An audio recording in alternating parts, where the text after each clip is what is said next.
Ladies and gentlemen, welcome to the Movie Morris podcast where Movie Madness lives. I am Nick. And I'm Drew. And I'm Tim. And since it is Star Wars month, or at the time of recording this video, it is the second to last week of Star Wars month, and we've been reviewing all the Star Wars movies on our podcast, well, the Skywalker saga at least. And to cap this video off, we're going to be talking about the sequel trilogy. The least contentious topic on the internet. Oh boy! Wait, did I say least contentious? Really? This will be a fun episode. Remember, all opinions on our own, and it's okay to disagree. Just don't be a dick about it. Yep. Well, I think that's the name of that the includes song. you. That includes you, commenters, random commenters. I still love you, commenters. All right. And as per usual, we're gonna talk about these movies in release order. We'll talk about one movie, then move on to the next, and then give our overall thoughts on what our favorite movie in the entire trilogy was. Okay, So we'll start off with The Force Awakens, which released is in 2015. Yeah, episode 7. Episode 7, released in 2015. J.J. Abrams directed this. I mean, I'm sure most of you all know who are listening to this now. Yeah. I will say this before we get started on talking about the actual movie. The Force Awakens is a movie that, and this is odd considering the fact that this movie still feels so recent, but I have a bit of nostalgia for this movie because it's like I remember the build-up and the anticipation for this movie.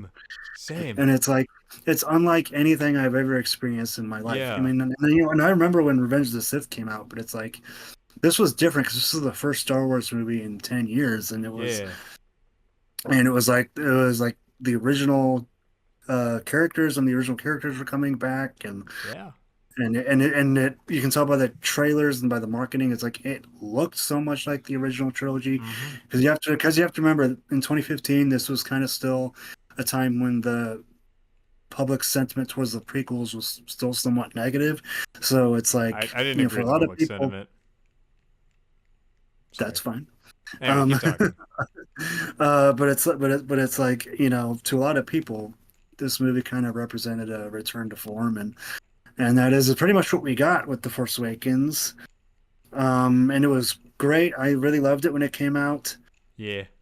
Now it's lost its luster, I think. I mean, I think it's still a well-made movie. It's still an enjoyable movie to watch. I agree.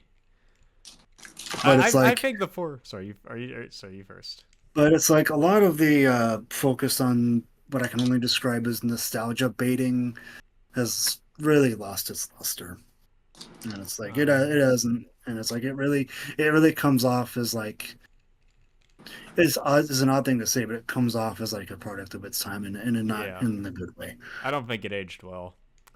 Like it's a fine movie. It's a decent movie, but I actually have a fond I have a fond memory of going to see that movie in theaters. Like I remember hearing how packed they were, so I went to the theater early to get seats for my friends and I was like, oh, we're sorry we're late, dude. You're perfect on time. We just wanted to save seats so nobody stole anything from us. So, we had such a good time, and the theater was nice. When I first saw it, I loved it too. But nowadays, I don't like it as much. It's a fine film. It's fine. It's a decent film. And I still remember, when I watched this movie for the first time in the theaters, when the opening crawl started and the John Williams music was blasting, that's probably one of the few times in theaters where it's like I genuinely got goosebumps, because this was like the first Star Wars movie in about a decade, and it's just like this is happening, like this is really happening. Hell yeah. Are we really doing this? Oh, it's happening, boy. It's happening.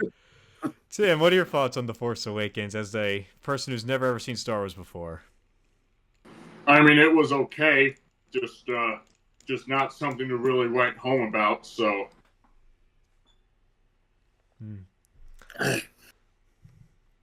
Yeah, I can understand that. I will. So So where do we start with this besides our general thoughts? Where else can we segue into the Force Awakens? Well, I guess the most important thing to talk about, this movie had a pretty difficult task of, especially with a movie that had, Luke, Han, and Leia in it. Oh yeah. It's they had the task of getting the audience to care about a group of new characters, Oh yeah. and I think this movie did a really good job with that. Oh yeah. Um, I really liked Finn. Like I remember like when so the did I. first show came out, we saw a unmasked stormtrooper and it was Finn. We got to see Yeah, a stormtrooper betray like we thought it might have been the Empire, but it turns out it's the First Order. I mean it's basically the Empire. Yeah, it's literally just Empire 2.0. You got the same you have like the same stormtroopers, the same X-wings, just like I think one thing that drags the sequel trilogy down is like it doesn't really have an identity of its own. I mean, it kind of does, but it just kind of leeches off the OT so much. Like the prequels, say what you want about them, but they had their own identity. They were different. They had their different starships. Even the clones were different, and just it could differ. Like it was still Star Wars, but it had its own identity. You And know, there were no and there were no what politics in it like the prequels. what. The I'm sorry, Prequels had Tim. a That did ton of not make any politics in sense. I them. was literally talking about how the prequels were their own thing, and there are obviously politics in the prequels, Tim. So your statement just came like, wait, what the hell? But Here, I'll say this. There are politics in all of the Star Wars movies. You can find them true. in all the Star Wars movies. We can argue and debate about which one handles their subject matter the best. We can argue about that forever, but there is no denying that Star Wars has politics in Yeah. it. Tim, my point was that the sequel trilogy, like, it doesn't really have much of an identity aside from maybe a few select characters, and it just a lot of designs are more mooched off from the OT, and yeah, you can say the same thing about the TV about like TV shows like Clone Wars, Rebels, Resistance, whatever. But I if was, we're I was, I talking the was gonna, say- movies, I was gonna say because the Clone Wars leeches off of the prequels too. yeah, Not in the, I mean, not in the exact same way, obviously. yeah, but And I do agree with your point to an extent. I agree that the sequels don't have a distinct visual identity of its own, mhm. because it does absolutely. It's meant to be. You know, I remember hearing J.J. Abrams talk about. I think it was in the director's commentary. I listened to the director's commentary several years ago, and I remember him talking about this theme of how history repeats itself when people don't learn from that history. And I think you can kind of see that theme a little bit in this movie. Yeah. Um, I don't think you can make the argument that it doesn't really set it up super well, I but mean, I just don't I see mean, it. it's Like, there. how did the First Order even come into existence? Where did they find all the stormtroopers? Like, I'm sorry if Okay, well, I'm. they did answer that question. They took them and bred them from, not bred them, but like trained them from Oh birth. right, yeah, but like, Well, what about the tie-in novels or comic books or video games that serve as a prequel to Force Awakens? Have you thought of that? Like, I never heard of Well, any. The only thing I know that came before the sequel trilogy was the Mandalorian. I mean, there was a little bit of that, but in terms of like mainline movies, there isn't much. there was a lot of like books and stuff about sequel trilogy characters and building that sort of era of the universe up. Yeah, But we're talking about the movies here. We're not talking about yeah, the cinematic universe stuff. exactly. Um, And I think that's kind of one of the problems of the Force Awakens is that it doesn't really do a good enough job of setting up the state of the galaxy as a whole. I It's agree. just that it's just that that okay, there's the Resistance and there's the First Order, Oh. and then it's like that there was a Republic, and then they get destroyed by Yeah, by the Destruction of shotgun the Death Base. Star. The shotgun Death Star. Because that's kind of what it is. It fires like multiple pellets, multiple Well, lasers. well, well, well, well, if you want to get really technical about it, shotguns only fire at close range. I mean, Oh, those that's true, I things go guess. all the way across the galaxy. That's true. And there's also, and then some It's like shotguns do the have like it's designated like the bullet. Yeah, it's like a big version of that smart pistol from Titanfall. Mm, all right, that's true. Nerdy, a Um, bit of a nerdy reference, I know, but oh still. no, that's fine. That's fine. That's fine. I made a bunch of nerdy. I think I literally referenced Jujutsu Kaisen in our Nightmare on Elm Street video. But anyways, what was I saying? Oh yeah, Force Awakens. I mean, other than that, like I gushed earlier that I thought I really liked Finn. Like I love his character. Oh, in this movie at least. But for the rest of the trilogy, we'll get to that. We'll freaking get to that. But We'll I talk really about liked we'll I really talk liked about how they we'll set talk up about Finn, yeah, and yeah. they kind of built all this like they made us wonder, oh, what's he gonna do now that he's like a former stormtrooper? And I actually kind of liked his. I'll admit, his friendship with Ray was a little rough. I mean, granted, he just kind of knocked her out, going, "Oh, this droid hates you" or something. Um, Ray, Ray was this whole movie was just set up. I'm gonna be real with you. This whole movie was just set up. Like I like the setup of Finn. Kylo Ren had an interesting setup, and I'm gonna be honest with you. Here, I'm kind of a little disorganized right now. Oh, you know, fuck, I'll get the Kylo Ren later. But Ray and Finn, I kind of liked how they started kind of liking each other over as the movie went about. Like they were kind of growing more. Like no longer were they the rough. Like they're like, no, screw you, no, screw you, or something like that. But they're just like, hey, you're not so bad, you know. I mean, you have to remember, it's like to each other, they're probably their first real friends in their lives. I mean, you think about it. Finn grew up being trained as a stormtrooper, and I know we said that we weren't going to get into the expanded universe stuff, but it is in the expanded universe in Star Wars lore that First Order stormtroopers are taught not to go after their wounded comrades in battle. Like Ironic, because sorry, first. they're taught to not really care much for each other. And then you have Ray, who's, she's alone. She's a scavenger. She Yeah, fends she for was herself. abandoned. She lives in a rough part of the place. She lives in a downed AT-AT from the Battle of Jakku. Yeah. And it's like, she clearly can't trust anyone on Jakku because everyone's out for themselves. It's a free for all. It's the Wild West out there. Hmm. Yeah. Yeah. Yeah, that makes And so, and sense. so, and so it's for them to each other. It's like they're their first, you know, Well, friends they've ever had in their lives. what So, about Finn? Would you consider Finn not Finn, fuck. Poe. Would you consider Poe oh, Finn's first friend? yeah, you can say that too. I mean, I think that's they did a good job of establishing their connection from the get go. Um, you can say the same thing about Finn and Poe too. Yeah. How I quickly mean, Poe literally how, gave Finn his name, Finn. yeah, yeah. Because remember, his name, according to the First FN Order, is 420 or FN two whatever. one eight, FN 2187. Ah, Which, 2187. by the way, 2187 is a reference to the Death Star cell that Leia was in The New Hope. By the way, Really? yeah. That's crazy. Before we segue any further, Tim, what are your thoughts on Finn and Ray? Do you have any thoughts on those two characters? Like Yeah, in this movie, yeah, they were cool, I suppose. Just they were, I don't know, just it was just too much focus on Ray, to be honest. So just Well, Rey's the main character. Yeah. yeah,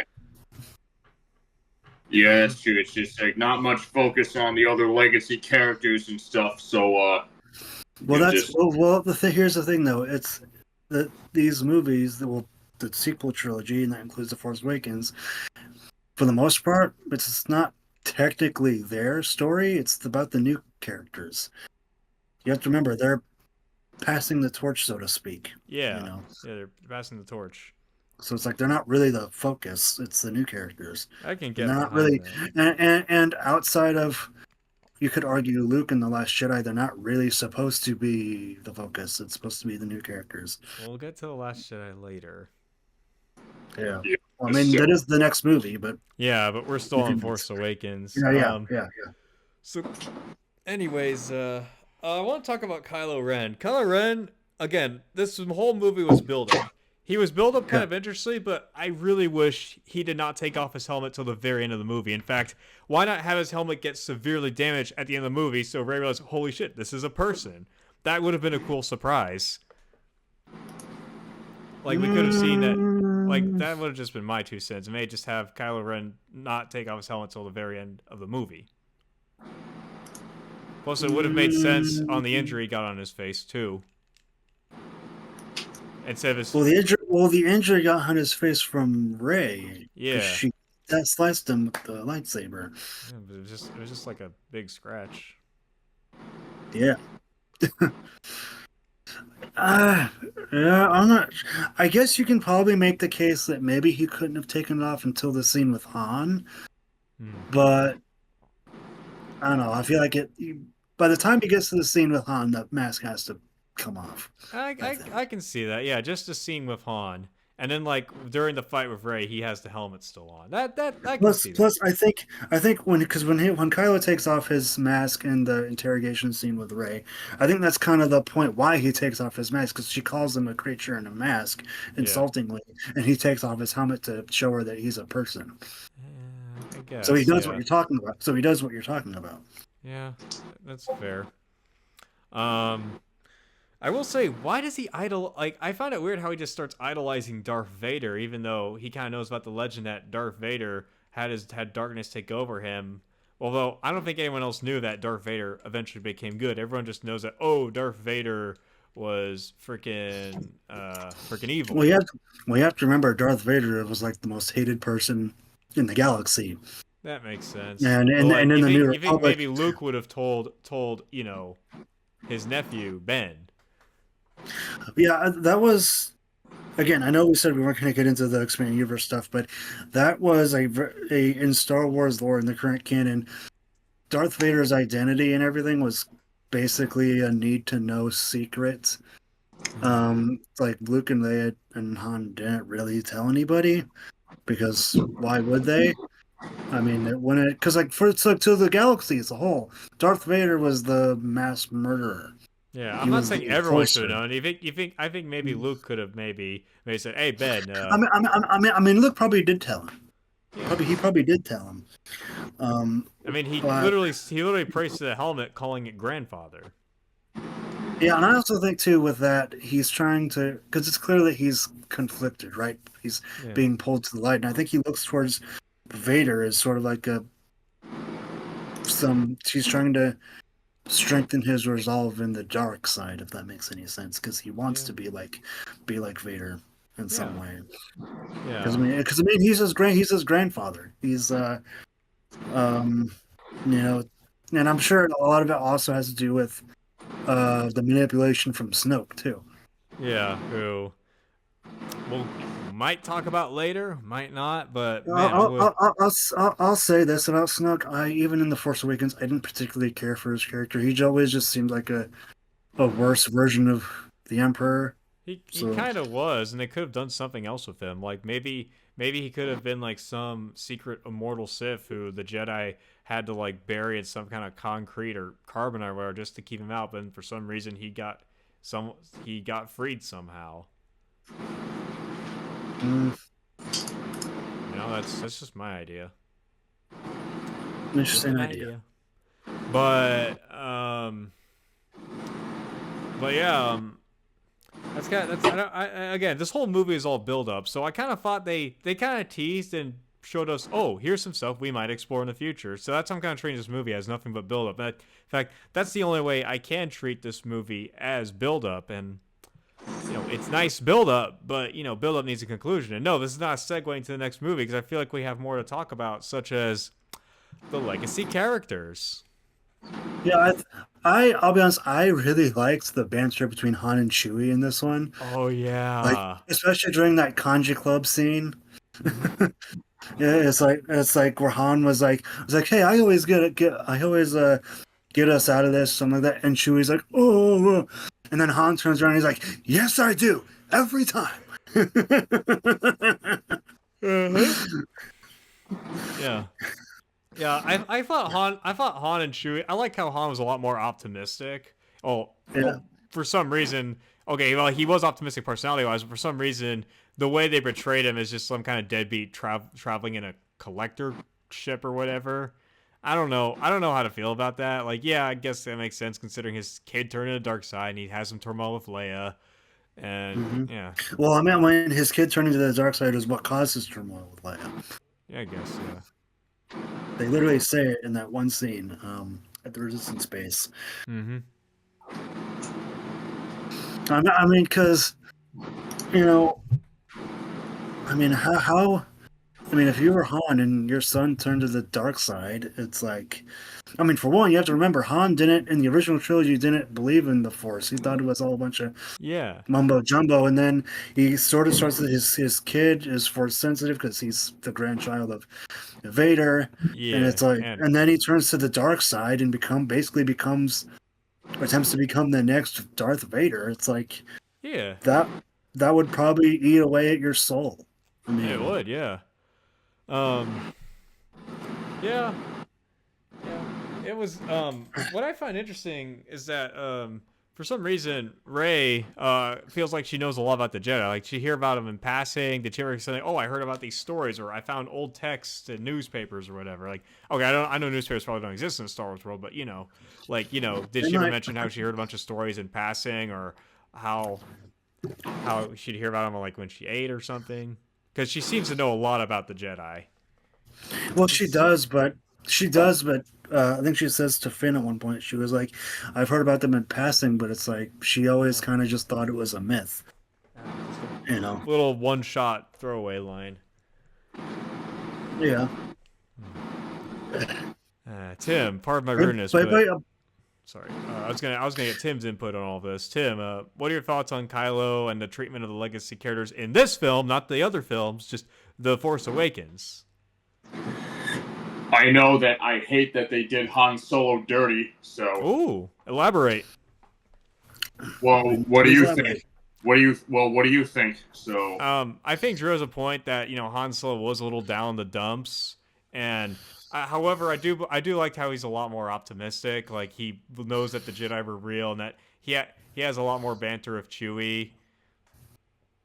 But I can kind of understand why. Like you want to see that flyboy cocky guy, which he he kind of is a little bit. Like I like how he talked about how he loved Chewie's gun and Well, that well, well, remember, well, also, do you remember when they enter Star Killer Base through Lightspeed and that whole sequence leading up to that?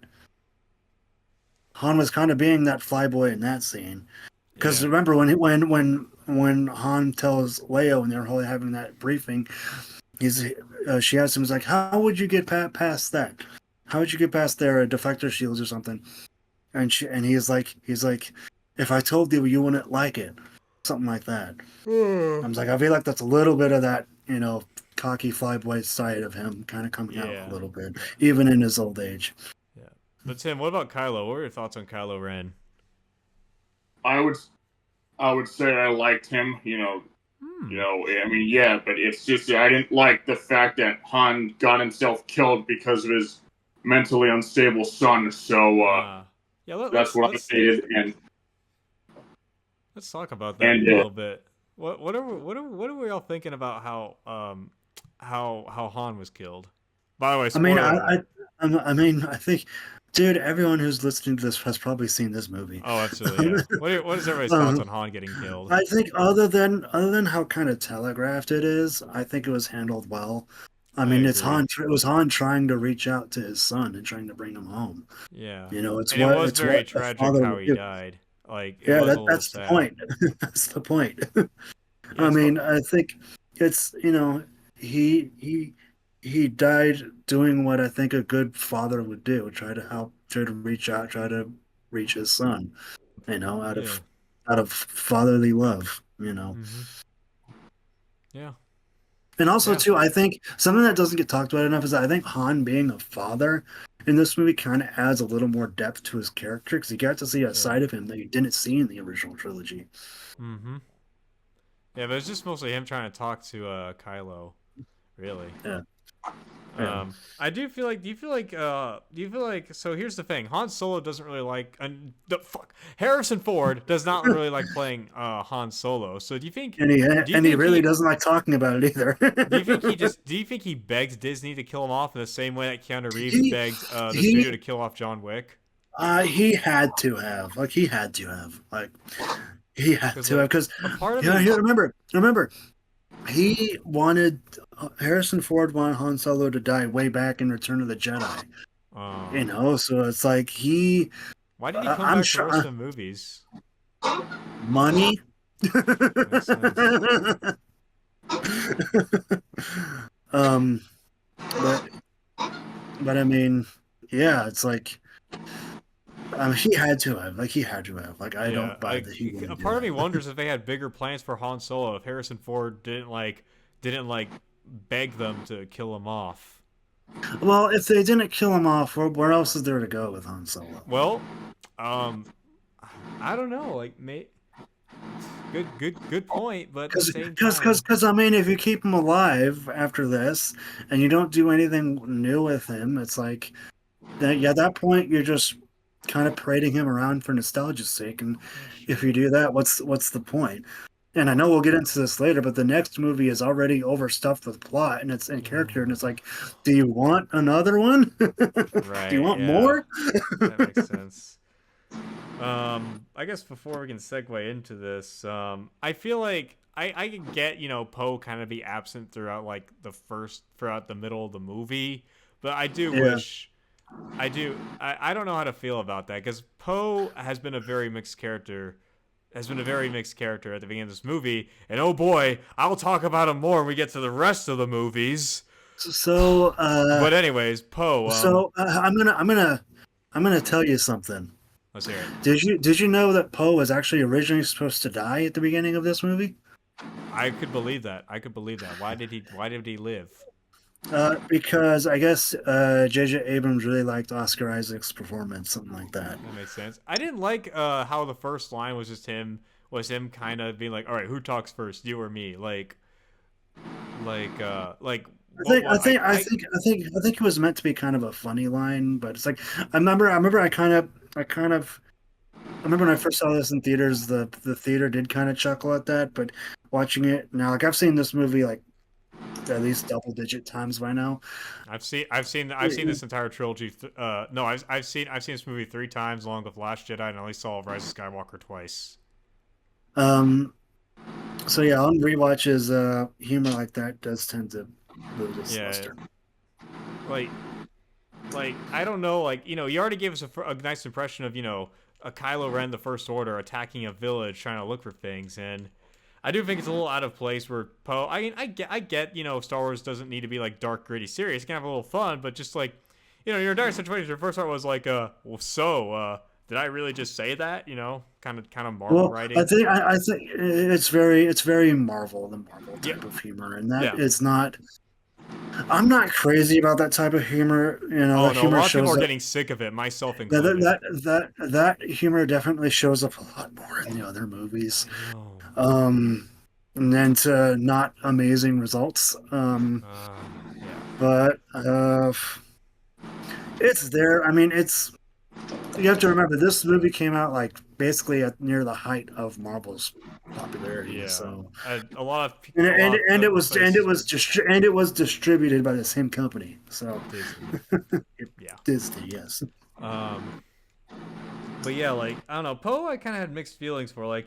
I liked how he was Finn's reversed real friend, and how he was the only one who showed him any kindness by actually trying to identify him as like a human kind of deal, and how Finn actually saw him as like, hey, this guy can get me away from the First Order, Yeah, But the rest of the film, I mean, it was clear that they really didn't know what to do with him after that. yeah, and oh boy, well. I guess one last thing we can talk about is I really like the fight between Finn and Kylo Ren, because even though I'll admit I think it is a little crazy to think that an inexperienced person who's never had training for a lightsaber fights an experienced person, but I kind of think the shot he got by Chewie was kind of a handicap for both Finn and Rey, because Rey not trained with a lightsaber, Finn not trained with a lightsaber, and Kylo Ren he I wish they kind of incorporated more of like a limp into his fighting style because he got shot by freaking Chewie and we've seen what he can do with a lightsaber when he's not shot. There is a shot of him pounding his chest to feel his dark side, and you can see blood dripping down his leg. Oh, I missed that. Like I noticed he had like kind of a limp in like before he started fighting, along with like Also, you see where he got shot too. So it's I just kind of wish this is just me kind of nitpicking like the action, but and also it is they did deliberately show it several times in points in the movie absolutely. how powerful that bowcaster is. Yeah. Oh, absolutely. Like So, you don't intentionally draw attention to it like that unless you're planning yeah. to do something with it later. Yeah, I can accept that shot being kind of a handicap for both Finn and Ray, and it was And actually also kind of interesting. and also when Kylo fights Finn, like Finn gets his ass kicked. Oh, Like absolutely, yeah. it's not like he put up much of a fight. He got his ass handed to him. But the whole point of that fight was to show that I feel like there was like someone who is experienced with a lightsaber, for someone who's inexperienced, no training, and of course, like I said, that shot from Chewie was kind of a handicap. But Yeah. Also, it is pointed out afterwards when Snoke says it's time for Kylo Ren to complete his training. He hasn't completed his training yet, so Oh, he's not that experienced as you might believe. I guess that makes sense. Um, Tim, what were your thoughts on the fight between Kylo, Finn, and Rey? Oh, wait, which fight was it again? The very end of the movie before Starkiller Yeah. Base explodes. Yeah, Kylo and Finn fight in the snow. I thought it was a pretty interesting fight, all things considered. It's not the best Star Wars fight. That fight personally goes to Obi-Wan Anakin, but Yeah, I liked disagree. the fight with Finn and Kylo as well. I definitely liked that. It was badass. So Oh yeah. Oh yeah. Oh yeah. Okay. I do think it's a little strange how I don't know. I don't really have too strong of feelings about Rey fighting Kylo. Like, yeah, both inexperienced, although one of them's slightly more injured. Like I said, kind of a handicap to that because I feel like if Kylo wasn't injured, he would have easily soloed both Rey and Finn. That's just my 2 cents. Also, I think it's pretty apparent that Kylo wasn't trying to kill Rey like he was with Finn. Like he even tells her, it's like, "Hey, you need a teacher. I can show you the ways of the Force." And Snoke did order Kylo to bring Rey to him. So it's like he wants to take her alive. He's not trying to kill her. Yeah. I'm sorry, like, but with Snoke, but Snoke's wasn't even real, was he? Like, he was just a No, puppet. he was real. We'll discuss that later. I mean, Actually, as we far can as discuss it now, as long as we don't go into the next movie territory. Yeah. so in the Force Awakens, I mean, he's a CGI character, motion capture character played by Oh yeah. Andy Serkis, who has made a career out of playing motion capture Yeah, characters. he was Gollum, and I think Caesar from the Planet of the Apes series. Yeah. So, and in this movie, he's kind of presented as a hologram because he's on his. I'm assuming he's on his capital ship, the Supremacy, and so he's contacting them from a distance. Yeah. Although why he needs to project himself as like a 50-foot tall monster, I don't know. But I think it's trying to showcase, since it's a hologram, I think it's trying to showcase that. I think the filmmaker's trying to showcase like a power dynamic between Kylo and Snoke. yeah, I get that. Although it would have been interesting if his final form was a 50-foot tall Sith Lord. That would have been freaking cool. But it also been weird though, because it's like, well, how are we supposed to defeat this guy if he's like way taller than us? That's the cool thing about it. Oh man, I feel like we could have wrote a better sequel trilogy, but anyways, I don't really have much to say about The Force Awakens. It's an alright film. It has pretty visuals. It's a nice build up. Yeah, but it's like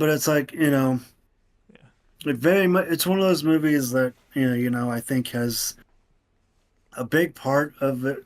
It's like I remember after this movie came out, I remember so many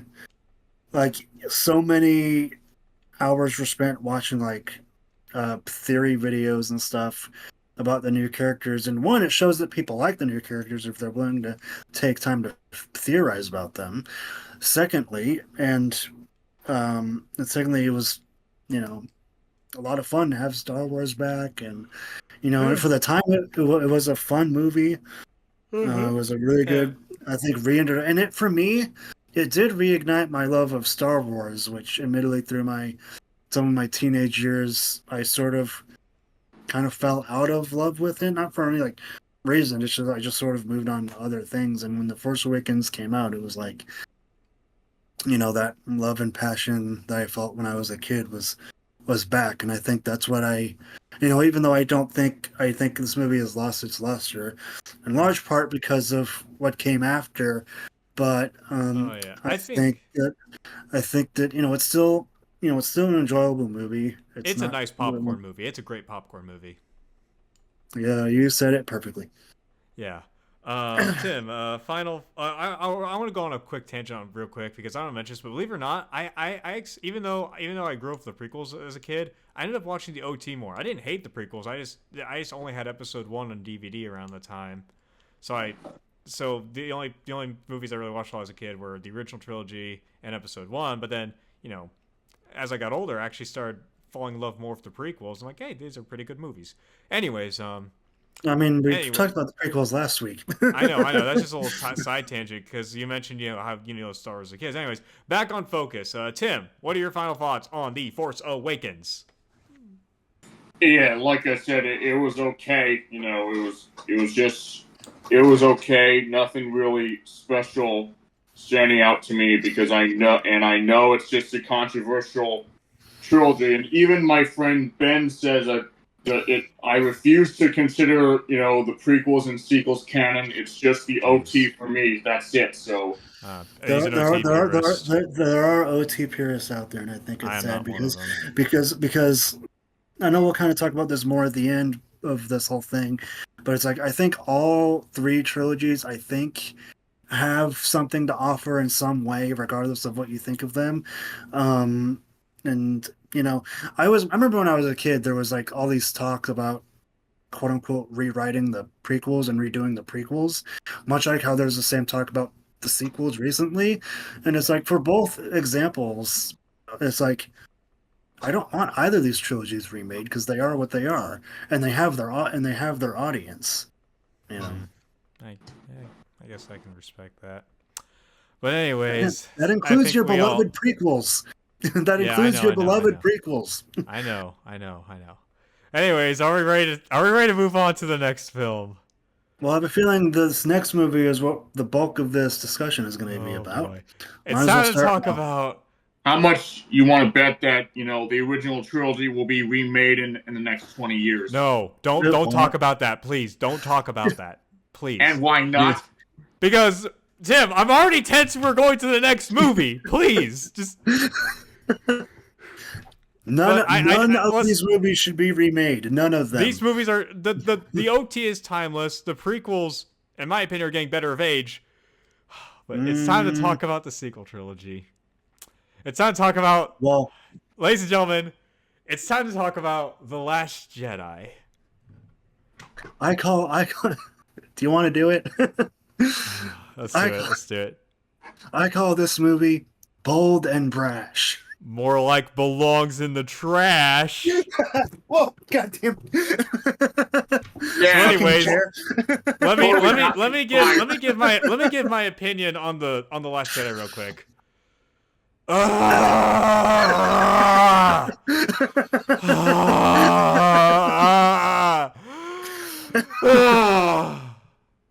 Yeah.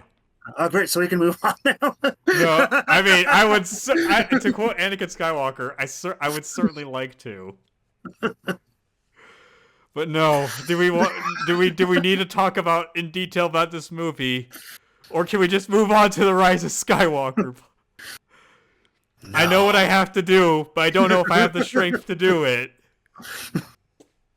Hey, you quoted a sequel meme. I know. All right, so I guess I'll get my opinion out of the way real quick. So, out of all 3 of us here, I'm probably the one that I'm sure likes the movie the most. And even though I just described this movie as bold and brash, SpongeBob reference. Yeah. After rewatching this movie today, I still like this movie overall, but it's got problems. It's got some problems. Really, a large part of my problems comes from two things. One, the pacing is very inconsistent, and two, a lot of the messaging in this movie, particularly in the storyline with Poe and Holdo, is very muddled. Would you like me to go into detail? Yeah, let's hear your take, and I'll probably throw. But for, I don't know if you want to go into detail yet because we got to hear Tim's general thoughts on The Last Jedi. All right, Tim. Tim, tell us your thoughts on The Last Jedi. Let's just say Luke dying made no freaking sense whatsoever. So, that was my big beef with it. Like, he just dies just like that, So it's like, what the hell? How did he just die, from all that? What were your overall thoughts on the movie? Like, did you like it? Did you dislike it? What side are you take? I finally know where the Morris scene, the Moore meme came up. And now I know where that was from. So where it just. Oh yeah, By the way, I didn't mean the phrase "whose side are you taking?" I did not mean to phrase it like that. But just, did you like the movie? Yes or no? I guess I liked it a little less. So just the action scenes were cool. Just but what broke me was that Luke just faded just like that, and I was like, oh, what the hell, man? Like, that's just crap, man. So fuck that. He died because he overexerted himself using the Force to force project himself across the galaxy. I don't like that. I do not like that. In fact, I hate it. In fact, all Jedi, when they usually die, they disappear like that. It's what happened with Obi-Wan in A New Hope.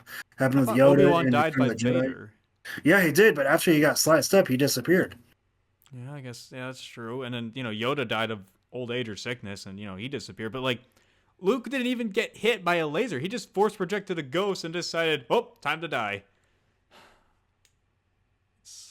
I don't like why. Like, they tricked us. Like, oh, he's not actually dead. Oh, he actually is dead now. And oh my gosh, Luke was handled so fucking poorly.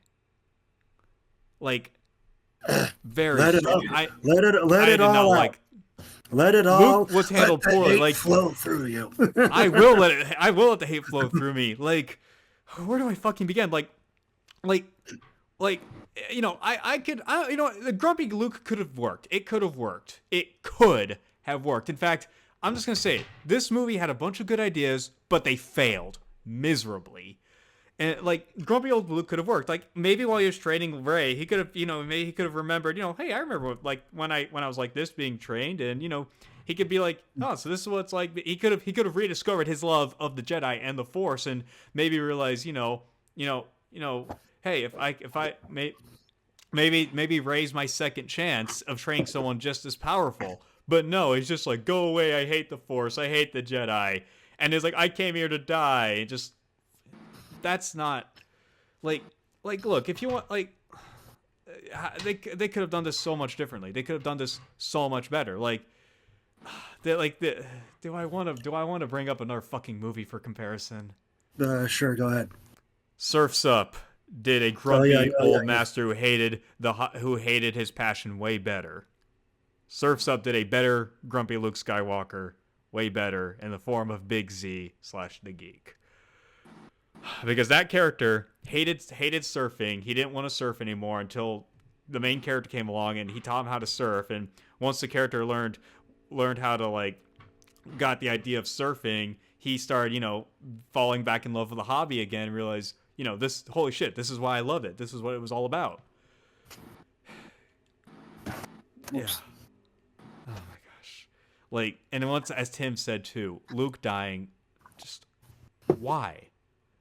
What did Luke? I have already told you why. He overexerted using his all of his life energy into the Force, using the Force projection thing to save the Resistance.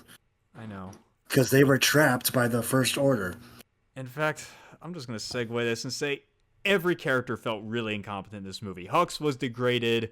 Poe was degraded. Luke was just too grumpy and miserable to watch.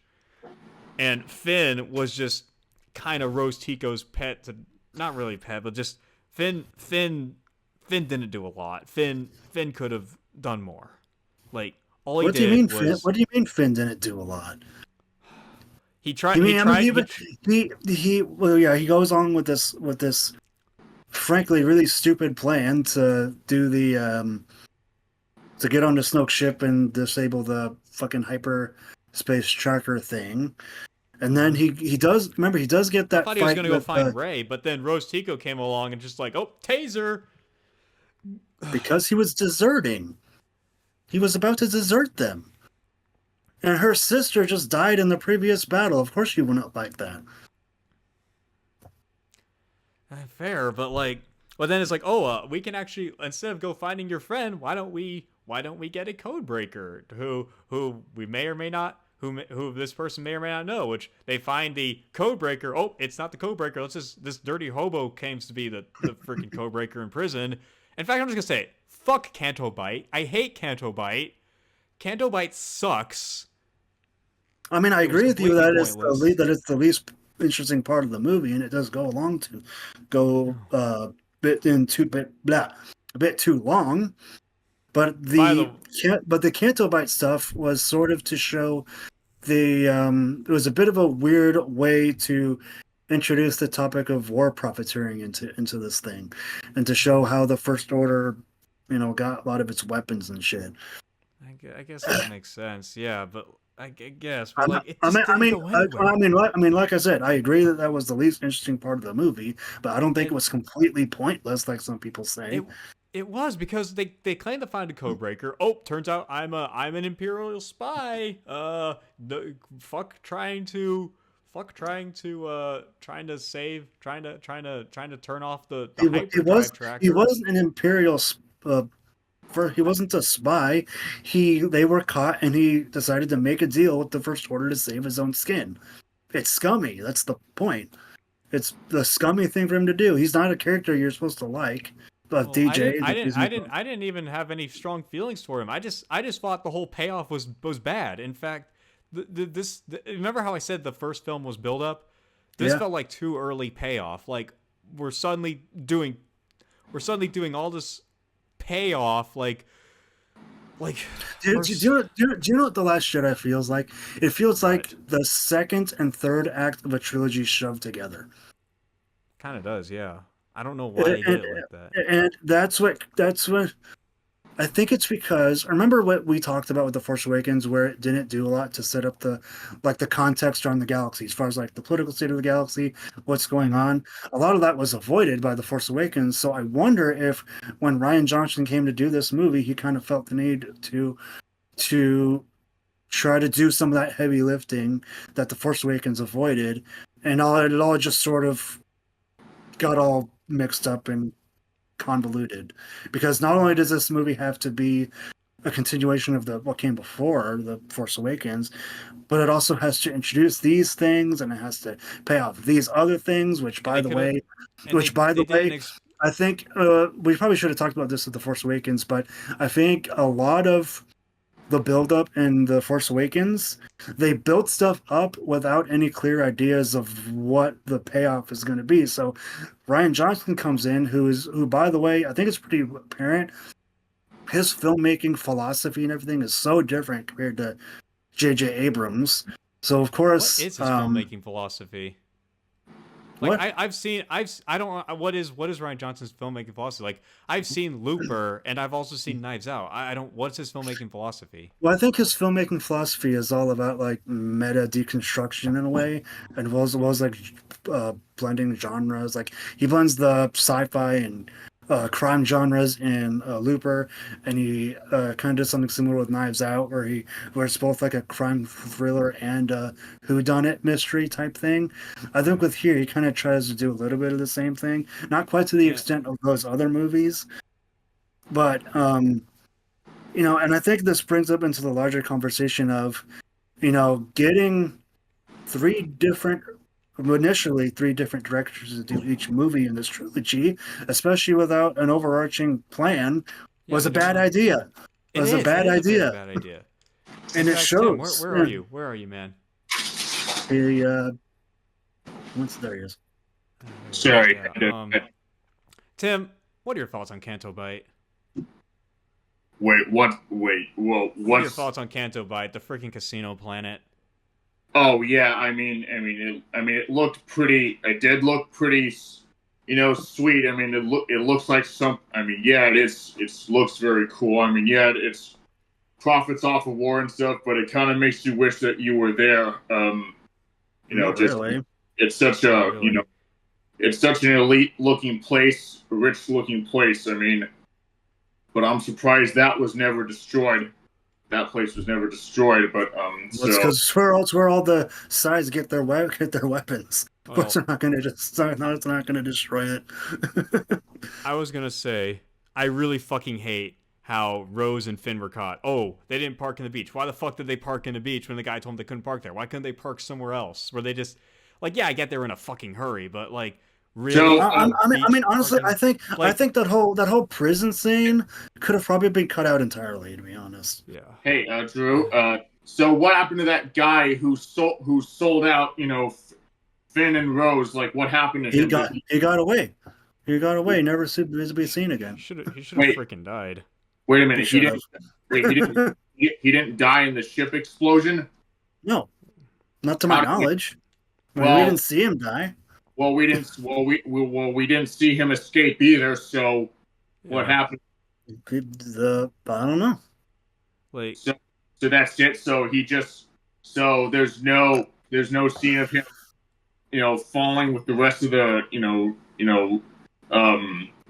I'm sorry, I can't remember the rebel soldiers. Right. The resistance.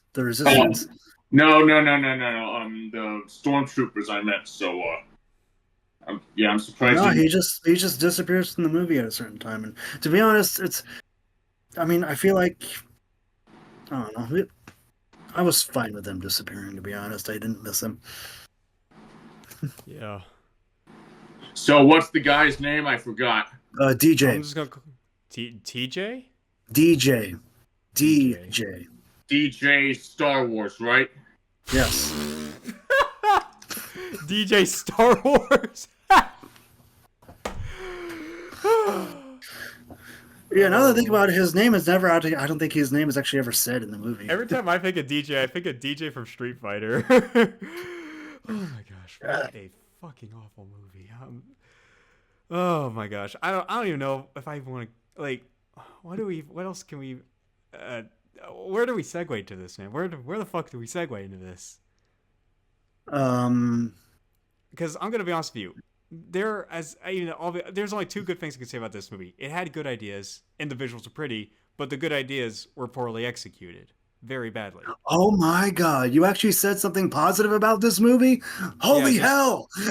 I am stunned. But I'm gonna continue my negative Nancy mode and say, like, there are no favorite scenes in this movie. I cannot recall a single scene that I even remotely liked. I'm sorry, I don't like anything in this movie. You don't even like that badass throne room scene after Kylo kills Snoke and they fight the Praetorian guards? That's okay. That scene's awesome. It's one of the best action scenes in the movie. It's okay. It's okay. It's okay. And also Like, the fight on Crate, I think, was pretty cool. The visual of the red salt coming off of the ground, I thought that was a really unique and nice visual. And it's like I thought it was, like I said, the visuals are pretty. Yeah, and it's like this trilogy's emphasis, I think, on mostly practical effects, I think, really pays off in this movie. I didn't notice that. I didn't notice the practical effects. I mean, I kind of noticed a little bit, but just most of them are practical. Not all of them, but most of them are.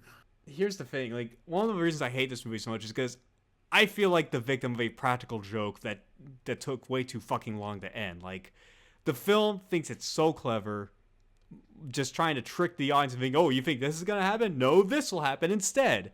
And I call them surprise gotcha moments. Like, it feels like I'm being on. I feels like I'm on an episode of Candid Camera, but I'm not having a good time. Like once again, you know, Luke dying for no reason, and one of the worst. My least favorite scene is Rose just making Finn's fucking sacrifice pointless and dumb. Be like, oh no, you can't sacrifice yourself. We need to save what we love. He was saving what he loved. He was saving the Resistance. He was saving his friend Poe. He was saving the people that accepted him for betraying the First Order. Let me ask you this. What will that shitty little speeder do against that miniature Death Star gun? It would have done nothing. His sacrifice would have been pointless anyways, because it would have at best been a mild inconvenience to the First Order. They were still going to bust open that thing anyways. And that speeder was falling apart. Hell, I think the bigger problem with that scene is that Rose crashed into Finn with enough force to kill both of them. I mean, did you not notice that part? Like, they both should have died, honestly, in that crash. Like, I mean, how did they not die? The sacrifice was even more pointless then. In fact, here's the thing: if Finn's sacrifice could have worked, he could have like jammed the laser thing, and it could have malfunctioned and caused a big explosion, knocking down like ATAs. Like, imagine how cool that would have been. And now when you mentioned that Finn's sacrifice would have been more pointless, it'd been like, well, you're right. What is the fucking point? What is the fucking point? This is why this movie's just so fucking frustrating. It's like, why couldn't the Millennium Falcon shoot the laser? Why couldn't maybe they do what they did on Hoth? Because the Millennium Falcon was trying to lure all the fighters away from the speeders. Because Kylo Ren is so triggered by the sight of the Millennium Falcon that he sends their entire fighter squadron to chase after the Falcon because he's an idiot. He's an over-emotional idiot making decisions. This film is just so fucking frustrating. Like when I first watched this in the theaters, like I said, and this is even today, I feel this. I felt like the victim of a practical joke. I did not have a good time. It's just like, this is not funny. This is not clever. This is not cool. And it just I've watched this movie. Fuck, I don't know where to begin. I've already described it to you. Like, it just and again, I mentioned before, the characters are degraded. Finn being reduced to like not some kind of, well, he doesn't do he had that moment with Captain Phasma. I mean, I'll be honest, I thought his fight with Captain Phasma would have been kind of neat, but did they really have to conclude it? Why did they have to conclude it in the second movie? It's like you said, this is like a Frankenstein's monster of a middle act and a third act tied together. So it's like, why did you do that? Like, that's a good question. I know. That I don't have the answer to. And I say this as somebody who really likes this movie. And yeah, you would. That sounded like an insult. And Nick, when you first saw this movie, I'm amazed that you didn't even crash out so hard after walking out of the theater. Like, if you want to know my personal story, like when I walked out of that theater, I was left confused. I didn't know if what I saw was even a good movie, and I asked my friends, like, "Hey, what'd you think?" He's like, "Oh, I liked it," and I looked and was like, "Yeah, I guess it was fine." Like, and I don't want to talk about like the fans of, like, I really had to think, like, did I really like this movie or not? But as I think of more, it's like, no, I did not enjoy this movie. And quite frankly, watching it, I've watched this movie 3 times. Once in the theater, twice when I had to do I have another YouTube channel. Well, to play in the character, I manage a YouTube channel where some punk kind of talks about it. He and I have the same opinions on everything. And then the third time for this podcast, and the third time was just as painful, and it made me hate this movie even more. Like, here's the thing, Tim, even though we're far away from each other, if we watched this movie together, I would have asked you to recreate a fucking scene from Tokyo Ghoul where you're just fucking carrying me and I'm just like dead. And I would have edited that and put over like the fucking piano music over. I'm pretty sure the anime fans will know what I'm talking about. God, you really crashed out hard after the second and third time, didn't you? No, the second time, here's the thing, was less painful because I watched it in parts. It's just like, the second time I was just like, oh, fuck that movie. But the third time, just like, this is the worst fucking thing I've ever done, and the only way I'm gonna watch this again is if you pay me. Now, here's the thing: I'm pretty sure there are worse movies out there, but considering my own personal experience, this is one of the worst movies I've ever seen. So it's worse than the Emoji Movie. The Emoji Movie I've only had to watch once, and I actually had somebody who I thought would have been who I thought would have been my love. But so for context, viewers, I mentioned in pre-chat that I watched the Emoji Movie with my ex-girlfriend when we were still dating. Difference is I had somebody around my arm. This time I was all alone. Well, I mean, no, I had Tim. He was from a webcam, but we were just buds. We're buds, okay? Y'all better not be drawing fucking yaoi of us. Y'all better not be drawing fucking yaoi. What the fuck are you talking about? Yeah. The internet. The internet is fucking weird, and yeah. Well, we went from talking about Star Wars to talking about weird internet shit. What the fuck's going on? Yeah. I'm sorry. Star Wars, right. Last Jedi. Okay, because I like I don't like again. Do I still want to keep talking about this movie? Well, I'm trying to figure out how to respond to some of the stuff you say because, as you might imagine, I disagree with a lot of what you said. Here's the thing. I think with the stuff with God, I don't even know where I want to start. You know what? One of you guys asked me a question about this movie, just so I can kind of start somewhere. All right, fine. What were your thoughts on the relationship between Rey and Luke?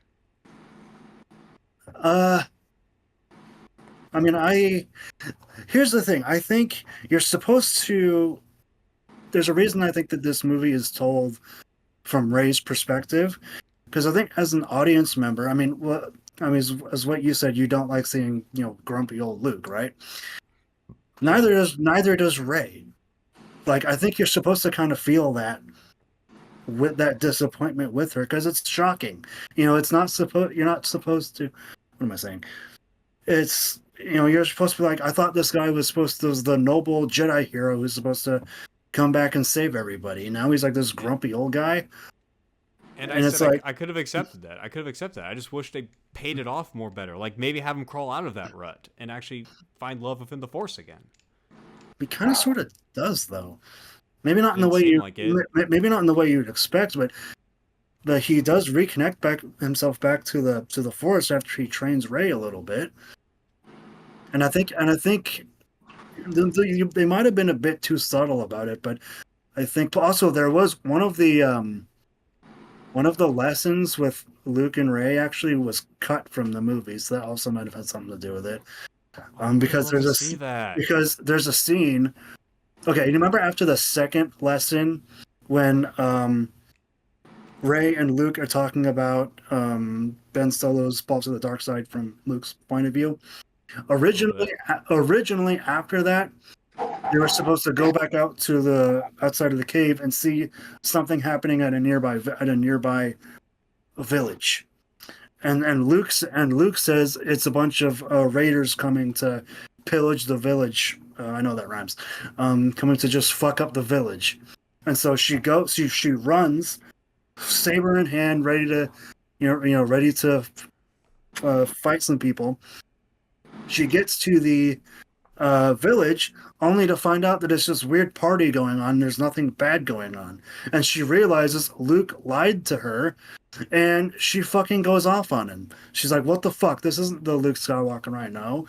And she just berates him. And it's sort of, I don't know if there was another scene that was cut after this, but it sort of is that realization in Luke's mind. That's like, this isn't me. Like, this isn't who I am. Like, maybe he has PTSD from when his whole Jedi camp got killed or something like that. And that's kind of what it is, because he even explains. It's like, that's why I thought the Jedi needed to end, because I tried building the Jedi using a lot of the same ideals, and it went horribly. And it's like, I failed my best friends. I failed my sister. I failed my best friend. It's like... And he has he has guilt over that. And that's sort of why he thinks, because it's sort of the Jedi's ideals in a way that led to that. And he's like, this isn't helping anything. Like Luke surrenders, not surrenders, but it's like Luke comes to this island thinking to himself, it's like, well, if I, all that happened with the Jedi Temple, like it convinces him that, that he feels guilt over all that. And he also feels that the Jedi aren't helping anything. And he feels that he's doing the right thing. And his arc in this movie is realizing that he's wrong. But with that scene with Rey in the village, it's like I feel like that scene should have stayed in the movie because it would have been a big moment for him to realize, hey, I was wrong. And then there's one other deleted scene I think that should have stayed in this movie. Although I can kind of see why people are facing issues. It was cut. But there was actually the fight between Finn and Phasma was originally going to be a bit more elaborate. That was cool to see. He was going to reveal to the First Order during the fight that she was the one who lowered the shields on Starkiller Base in The Force Awakens, and she was going to gun down all of her troops as they start to realize it and question her. That would have been cool. It's like, that would have been cool. These scenes really should have stayed in the movie. Then I think about it. Yeah. It's like, these would have been cool. And I have the Last Jedi novelization, and those, at least the Luke scene is in there. I don't know about the Phasma one, but it's like, so I guess technically they're considered canon, I guess. But yeah, I mean, that scene I think should have stayed in the movie. The one with the Luke, I think it would have been, because I think for you, I think by what you're telling me, it's like there's not that clear enough realization for Luke to be like, this isn't me. This isn't me. I shouldn't be doing this. And that's when he goes, and it's after that scene that he goes to the top of that mountain again to reconnect himself to the Force and reach out to Leia. Right. Another thing too, I felt it was pointless that Luke was going to destroy the sacred text only for Yoda to do it. It's like, it's like he goes to destroy the sacred text. Yoda's like, no, don't do that. I'll do it instead. It's like, why? What the hell? Like, yeah, I get the lesson. He's moving on and letting the past go, but bad execution. I should also mention this isn't revealed until later in the movie, but Rey took the Jedi textbooks, so they were. Why did they say that? Why didn't we see that? We did at the end of the movie. I only remember it in the Rise of Skywalker, but not in this movie. It's kind of a quick shot. Finn goes to open one of the drawers in the Falcon for something. It's like in the very last scene, and you see the Jedi textbooks in there. So they're there. They weren't. I'm sorry if I'm getting too aggressive. Do you want me to? Should I chill out, guys? Should I take a chill pill or chill drink? Everyone take a chill drink. Okay, good idea. You know what? Let's go segue this into someone who's actually much calmer than me right now. Tim, what are your 2 cents on all this? What are your thoughts on everything we just talked about? On what? Fuck, where do we even begin again? All the stuff we just talked about. We just talked about like the freaking like crate scene, the freaking we kind of went all over the place. We've been all over the place, man. I'm gonna be honest. It's probably a lot to take in, isn't it? Because I'm gonna be honest. I'm actually a little scared. I'm a little scared. Listen, I am a little scared talking about this movie, but I feel like I'm gonna have to just stop being a pussy and start drilling this movie even more. Like, should I do that, guys? Should I just? So, real quick, I know I mentioned in the group chat earlier that I thought this movie, and I kind of mentioned it earlier in this segment, but. Do you want me to go into a bit more detail as far as the muddle, the messaging that I think is in this movie? And I think it really drags it down. So so remember last week I said something I really shouldn't have said. Remember last week when I said that I thought it was irritating that the whole Holdo not telling the Poe the plan thing. Well, I think I'm gonna viewers for context. We had a little, we have the like little post podcast chats and whatnot. So we ended up talking about this. Go on. Yeah. So I think what muddles the messaging a little bit is that we only see that whole thing from Poe's perspective. We don't really see Holdo's perspective. And the other thing is too, I think having the decision for the ship they take out in the opening scene to be a dreadnought, be this fleet killing beast, was a bad idea because Why is that? because you can't really, they took down a fleet killing ship, right? This fleet killing beast of a ship. It's hard, even though it's supposed to be, Poe being kind of reckless as a leader with resources, getting the bomber fleet killed and everything. But because they destroyed this fucking behemoth of a ship, it's a bit harder to justify Holdo and the leadership being mad at him about it. Yeah, he even explained his reasoning why. Like, I feel like this is one of those cases where it's like I feel like it could have been one of those cases where Poe had to disobey orders in order to save for a bigger cause. They could have done something like that. To be fair, he did disobey Leia's orders in it, Yeah, but it's like, I think it would have been if they, because I think that what Ryan Johnson was trying to do is that he wanted Poe to have an arc where he realizes that there's more to this war and more to being a leader and a war hero than just getting in an X-wing and blowing something up. But I think it would have been better if, let's just say, Poe at the beginning of the movie got a little over aggressive and started to go after some random Star Destroyer, some regular Star Destroyer or something like that, something that may not be an yeah. abnormal threat, rather than a fleet killing dreadnought beast that we haven't seen before. I guess that makes sense. I guess in a way that does make sense. That does make sense in a way. And it's it's a bit harder because of that. It's a bit harder to justify Holdo being upset at him about it, Yeah. and withholding the plan. Yeah, I mean, it's just I know this is gonna I Even though afraid of talking about this. even though having said that, I still think that there are some valid reasons for Holdo not to divulge the plan to Poe, but I think they could have made it clear to the audience with a couple of perspective changes Yeah, as well as that change. yeah, like that could have been fixed. That could have been improved. But all we got in this movie was Holdo being a dick to Poe, being like, "Oh, I'm not gonna tell you anything. You killed people. You're a bad.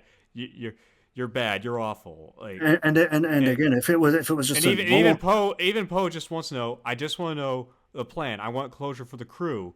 And just but no. All we get is just Holdo degrading Poe. and again, if it was just some random Star Destroyer that he went after and got the whole fleet killed as a result, it would have been a bit more justifiable for the leadership to be Yeah. mad at him about it. Yeah, and like, and again, like there are stories of like people disobeying like commander orders for the greater cause. And I Yeah. feel like here's the thing. I don't know if Star Wars deserves to have a deconstructed story. I don't know if a deconstruction story will work in something like Star Wars, because Star Wars is always about the classic hero's journey, the tales of and rise and fall of people, like the tragic hero in the prequels and the hero's journey in the OT. Like, I mean, why did we need a that's deconstruction why did we need a deconstruction story about why heroism is what where they demonize heroism and just well, and like I mean, I don't really think it demonizes heroism. It demonizes being overly aggressive and overly reckless, if that makes sense. I don't think this movie demonizes heroism or anything. It's making the point that there's more to heroism than just blowing shit up and defeating the enemy. Defeating the enemy in a bloody battle doesn't always make you a hero. Sometimes being a hero means saving somebody else in a time of crisis or still whatever. felt very poorly communicated.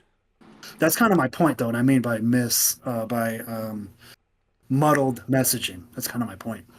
Yeah, there's a ton of there's a messaging so muddled. Like it's like you managed to make a Jackson Pollock look neat in comparison. I wish I knew what that was. You don't know what Jackson Pollock is? No. He's a painter that people either like or really don't like. I have no strong feelings toward Jackson Pollock one way or the other. Yeah. But so yeah, I think it's like I think something that I don't know. I've kind of said all I needed to say on that front. Um, I don't know if I want to keep. Should I just keep complaining more? uh, I don't know what else you have to complain about, because once we get to Rise of Skywalker, that's when I'm going to be doing most of the Oh complaining. boy. You know what? You know what? Screw it. Screw it. I'm gonna get it off my chest. Let the hate flow through you. Again, Poe was degraded. Finn did not do a lot and was just like, except his battle of Phasma. Every scene that could have been great was just kind of dragged. Like, I'm gonna be honest. I did not like the way Snoke died. I thought Snoke dying with literally nothing was dumb. Like, why couldn't they make him like a new lore character? Like, why did Snoke come back after the Sith was supposed to destroy? Like, again, my idea. He could have been an immortal that was like buried in either like cement or carbon, like some kind of solid liquid, only to either somehow rise again due to an accident or something. But no, and like, imagine if you will, after Snoke gets cut, it turns out he's not dead. He's just kind of he the only limbs he has attached are his hands, and he's kind of fighting Rey and Rey and Ben Kylo. and Kylo Ren with just his limbs. It turns out, oh crap, this guy's a lot more powerful than they think he is. So I mean, they have to make an if you escape do that, somehow. you kind of run the risk of it feeling kind of cheap, because it's like, well, you forgot you killed this person, and then you thought you killed this person, and then it's like because if it's somebody is an immortal being, how do you defeat that? How do you come up with a way? Well, to defeat that would have been the goal of the next movie. How do they kill Snoke?